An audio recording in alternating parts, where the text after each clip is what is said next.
nakaraang hearing po natin, yung resolution natin pong inimbestigahan ay yung pong mga unresolved killings of local public officials in the 3rd District of Pampanga. And in the last hearing as well, I delivered a opening remarks, and we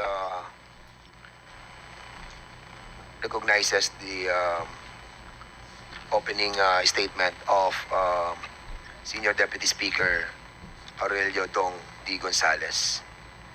He mentioned the series of the unresolved killings that happened in the 3rd District. And para lang i-recap po natin, yung April 30 ng 2022, si Barangay Captain Alvin Mendoza of Alasas, City of San Fernando was ambushed after three unidentified gunmen shot him dead 16 times. At noong December 28 po, 2022, Barangay Captain Jesus Liang of Santo Rosario was walking across the newly renovated public market when a male gunman approached and shot him dead before fleeing on foot. Noong April 17 naman, 2023, according sa privilege speech ni SDS Gonzales, board member and Pampanga Liga ng mga Barangay President Jerome Tubig was shot multiple times in front of BL Macabali Memorial Hospital in the city of San Fernando. While on June 11, 2024, si Barangay Captain Matt Ryan de la Cruz of Barangay San Fernando, Kutud, City of San Fernando, and his driver Henry Aquino died after they were fatally shot by an unidentified gunman doon po sa gas station in the City of San Fernando as well. August 11, 2024, Barangay Captain Norberto Mel Lumbang of Lacios Arayat was shot dead by a rifle-wielding man inside the Lacios Barangay Hall. At November 12, 2024, a municipal councilor in Arayat, Pampanga was killed while his companion was wounded in an attack by a motorcycle-riding assailant in Barangay Telepayong. Councilor Federico Hipolito was declared dead on arrival in a hospital. So, ito po yung in accordance with the resolution and privilege speech was delivered by Congressman SDS Dong Gonzales. So, inalaw po natin magsalita yung mga PNP natin, and we have conducted also a executive session. And siguro bago po tayo mag-start ng discussion, the COMSEC is hereby directed to acknowledge ng presence ng ibang mga invited guests na wala po sila dito noong nakaraan. And to all those who have been invited in the last hearing who are here, ay okay na po sila siguro. And siguro i-administer natin yung kanilang oath. COMSEC, please. Sure. Good morning, Mr. Chair. The following members are present today. The Senior Deputy Speaker Aurelio Dong D. Gonzales Jr., Vice Chairperson Romeo M. Acop, Deputy Majority Leader Jose Bong Teves Jr., Representative Joseph Steven Caraps Paduano, Representative Salvador A. Plato, and Representative Loreto Acharon. The following resource persons are present today from the Philippine National Police, Police Brigadier General Jean S. Fajardo, the Regional Director of the Pampanga Regional Office 3. The Provincial Director of Pampanga, Police Colonel J. De Maandal. Also present are Police Colonel Raniel Valones, Chief Law Enforcement Division of the Directorate for Operations, Police Colonel Pablito Asmod, the Chief of the Case Monitoring Division of the DIDM, and Police Lieutenant Colonel Roy Augustus Fragata, and Police Colonel Alvin Consolacion. From the National Intelligence Coordinating Agency, Director Ferlu Silvio. From the National Bureau of Investigation, Director Isaac Carpesto Jr. Also present is the Prosecutor Lamberto Gonzalez, the Provincial Prosecutor of Pampanga, together with Prosecutor Calliope L. de Guzman, Assistant Provincial Prosecutor. From the City of San Fernando, Mayor Vilma Caluwag, Vice Mayor Benedict Jasper Simon Lagman, Councilor Aurelio Brenz Gonzalez, Councilor Rosalie Mendoza, Councilor Enrico Mario Hizon, Councilor Cristina Lagman, Councilor Alto Agustin, Councilor Angel Wihanco, Councilor Hazel Marie Grace Macalino, and Councilor Rosemary Kalimlim. We also have the barangay captains of the City of San Fernando. Yung ating City Legal Counsel.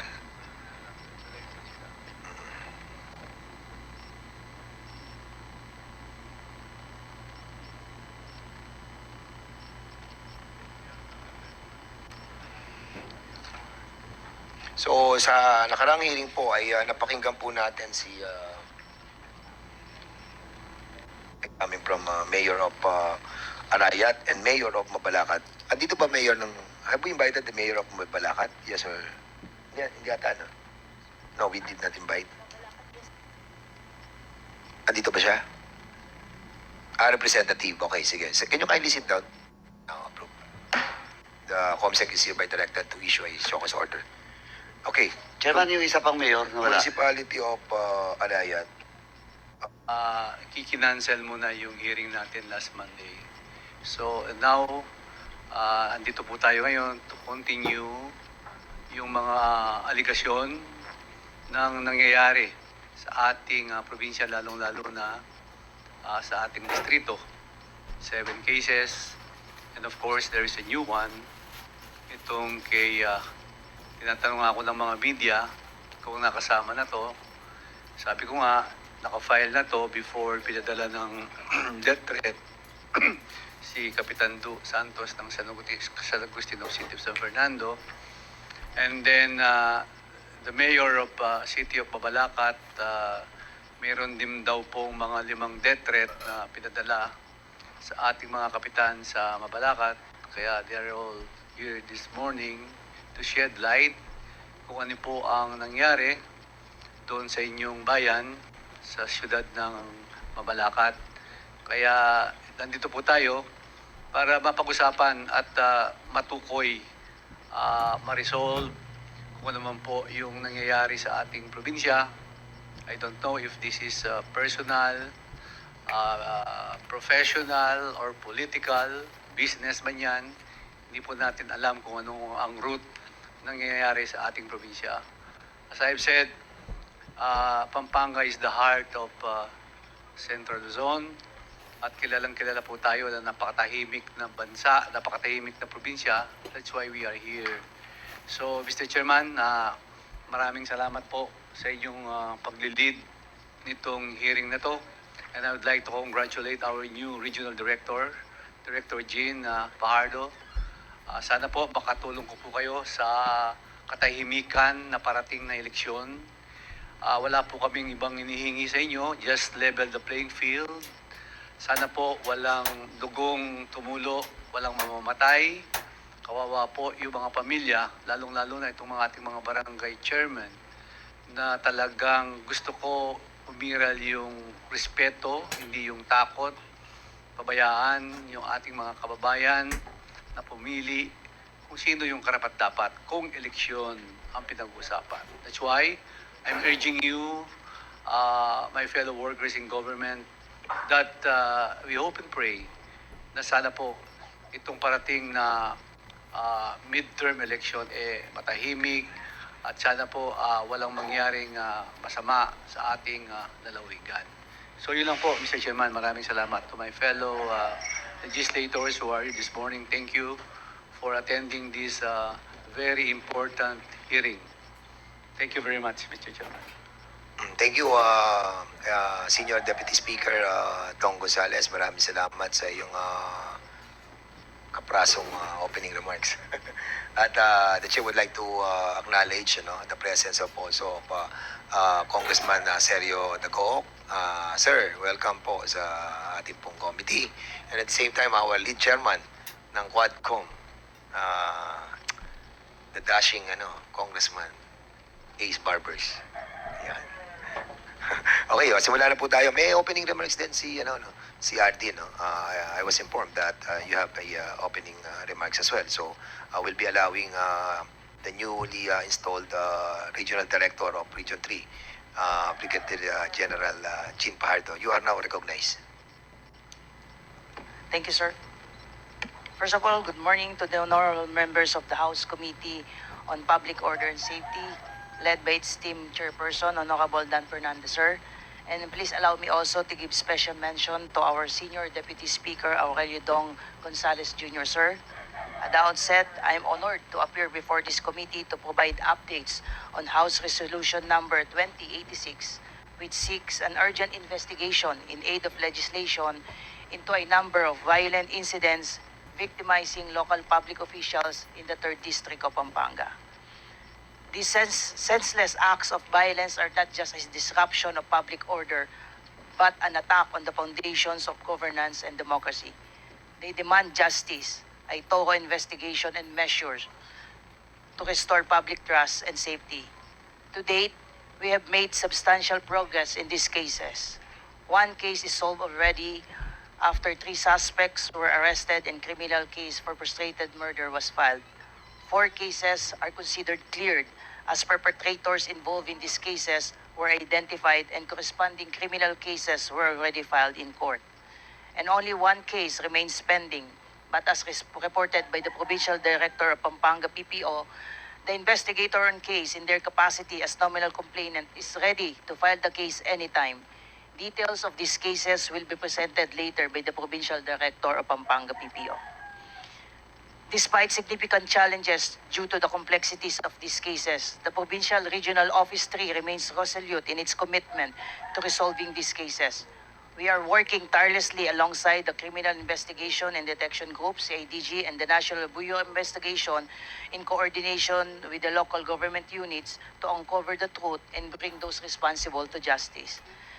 This investigation also highlights the need to address gaps in law enforcement protocols and craft legislative measures that enhance public safety.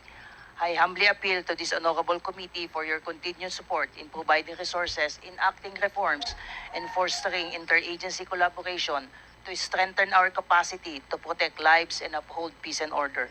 In closing, I extend my gratitude to Senior Deputy Speaker Gonzales for his unwavering dedication, to the members of this honorable committee for your commitment to public safety. Together, we can ensure justice for the victims and a safer future for the 3rd District of Pampanga. Thank you, and I'm ready to answer your questions, sir. Okay, thank you so much, Regional Director Jean Fajardo. For the meantime, before we ask questions, we'll be asking yung ating pong invited resource person, si SP member Che Lumbang. Asa si Che, Konsehal Che Lumbang, andyan ba? Yes, so kasi wala po kayo dito nung last hearing, so we will be giving you a chance, no? Para po makapag lahat po kayo ng inyo pong mga nalalaman at nasa loob po. Kaano-ano nyo po yung Melumbang? Si Barangay Captain.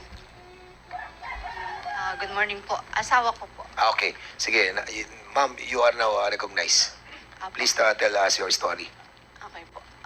Una po sa lahat, ako po yung nagpapasalamat at kami nabigyan po ng pagkakataon para makaharap po kayo sa ating pong Committee on Public Order and Safety. Malaking kapasalamatan po sa inyo at kami nandito ngayong umaga na to.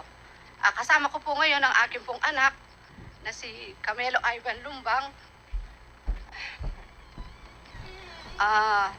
Isa pong karangalan sa amin na kami naimbitahan ngayong oras na to sa ngalan po ng Pamilya Lumbang, Pamilya Mercado. Taos puso po ang pasasalamat namin.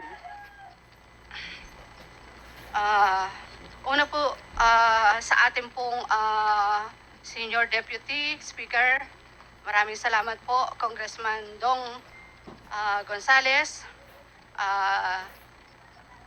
At sa mga kasamahan, kaibigan po ni Melumbang,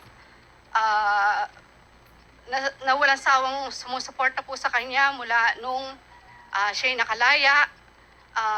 Sa akin din pong sa amin din pong kaibigan na si Congressman George Bustos, sa kanya pong matalik na kaibigan na si Mayor Ross Gamboa, at saka po sa ating pong amin pong matalik na kaibigan din po si Tatay Pineda. Una po, si Melumbang po, noong nakasama ko po siya, noong 1997, doon po kami kinasal. Mula po noon hanggang sa huling araw po niya, magkakasama po kami. Nakita ko po sa kanya na lahat po ng ibig po niya at pangarap po niya makatulong sa kanyang bayan, sa mga taong lumalapit sa kanya. Kaya noong pong 1996 na naging asawa ko po siya, kapitan na po siya ng Barangay Lakyos. Siya po'y nanungkulan bilang kapitan ng aming barangay. Lahat po ng kanyang pangarap nagagawa po niya hanggang sa naging ABC President po siya. Naging ano po siya ng mga barangay, Liga President. Halos po lahat ng kanyang mga kasamang kapitan, maganda ang pagkikitungo po niya. Hanggang sa naambus po siya ng 2 beses at nakahabol po siya ng mayor noong 2004. Hindi nga lang po siya pinalad. Tapos po, noong 2007, doon po siya nakulong nung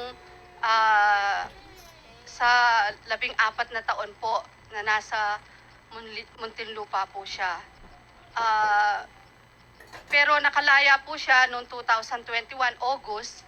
Napagpatuloy po niya ang kanyang pagsiservisyo sa amin pong Barangay Lakyos. Nahalal ulit po siya bilang kapitan at hanggang sa nagawa po ulit niya ang kanyang pagtulong sa amin pong mga kabarangay. Hindi man po sa barangay, sa buong Arayat po, napupuntahan po siya at natutulungan po niya lahat ng mga pumupunta po sa kanya. Lalong-lalo na po sa mga karatig bayan namin. Kahit na po ipagtanong niyo po siya, lahat po kilala po si Melumbang. Lahat po natutulungan siya dahil sa mabuting loob po niya. Nung nanalo po siya itong 2022, ay November 2023 na bilang kapitan po ng aming Barangay Lakyos, nag-umpisa na naman po ang kanyang ganitong sitwasyon po sa aming barangay. Lahat po ng makakaya niya, idinadala po niya sa barangay para maitulong sa amin pong mga nasasakupan. Pero ako po, isa po akong nanunungkulan ngayon sa aming bayan. Nakikita ko po kung ano po yung pakikisama ng aming pong nanunungkulan sa aming bayan. Lahat po ng kapitan, lahat po ng barangay ng Arayat, nabibigyan po ng mga proyekto, lalo na po yung mga binibigay na tulong sa aming mga kabarangay. Pero ang iisang barangay po ng Lakyos, siya po yung hindi nabibigyan. Lagi po lahat ng mga proyekto, lahat ng mga dapat idala sa mga barangay, tanging Lakyos lamang po ang hindi nabibigyan. Hindi po lingid sa aming bayan, Arayat, na kung ano yung nangyayari po. Kaya kahit na po, hindi po ninyo naitatanong, kung magpunta man po kayo sa aming bayan, Arayat, mula po nung nanalo ulit po siya ng bilang kapitan,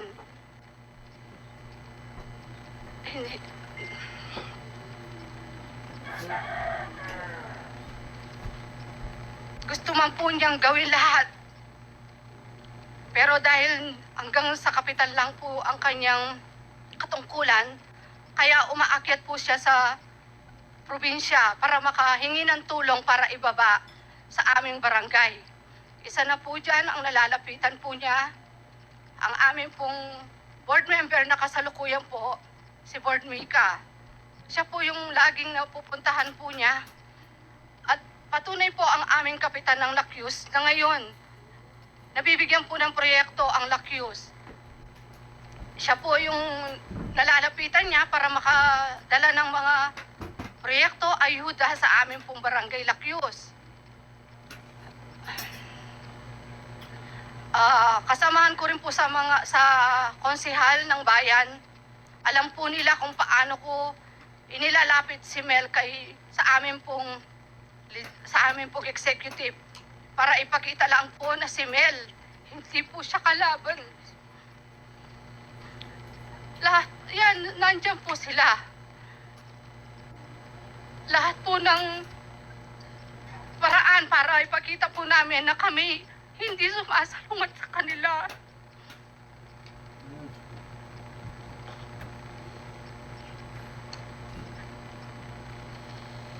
Ang katunayan po niyan, noong nakaraang eleksyon po ng 2022, siya pa po ang tinulungan ni Mel.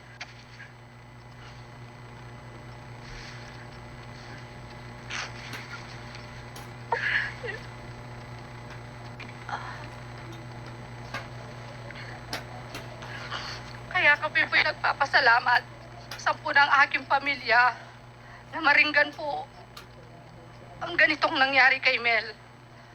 Sana po makamit namin ang hinihinging hustisya po. Maraming salamat.